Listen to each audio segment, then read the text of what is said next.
What was your biggest failure that you've had that has inspired you, or can you be inspired from a biggest failure? That's an interesting word, and there's a lot of ways to talk about failure. Amen.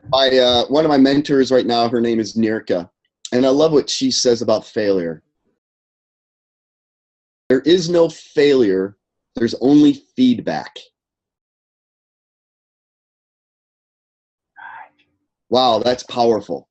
So if you go out and you try to achieve something and you don't achieve it, you could call it a failure, or you could call it feedback as to what do I need to adjust so that I can do better the next time. If I had to think about a major failure, I mean, my biggest setback, I already explained, was the Thunderbird issue.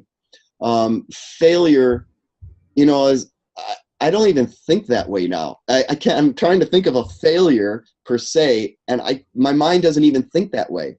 So I don't think of anything that I've gone through as a failure. I just think of it as feedback, something that I've learned from, grown from, and was able to make myself better as a result of. I don't know. No, that's so good. And sometimes in those of you guys that have been on this for a while, what Guy's talking about is the same thing when Mr. Woodward was on here. It's taking failure and redefining it.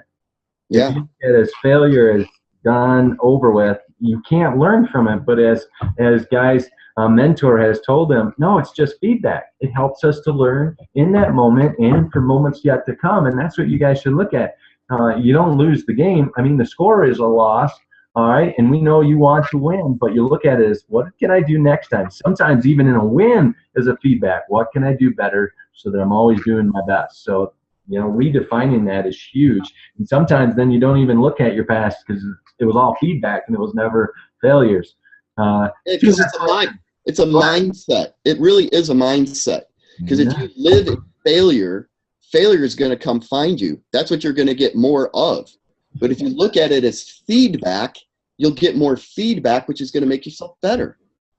So think of this. Failure will find you, or feedback will feed you. That's right. And that will feed you and to nourish you for future growth, where failure will find you and say you're not good enough, where feedback will feed you and it'll give you nutrition for the future. So think of it that way, guys.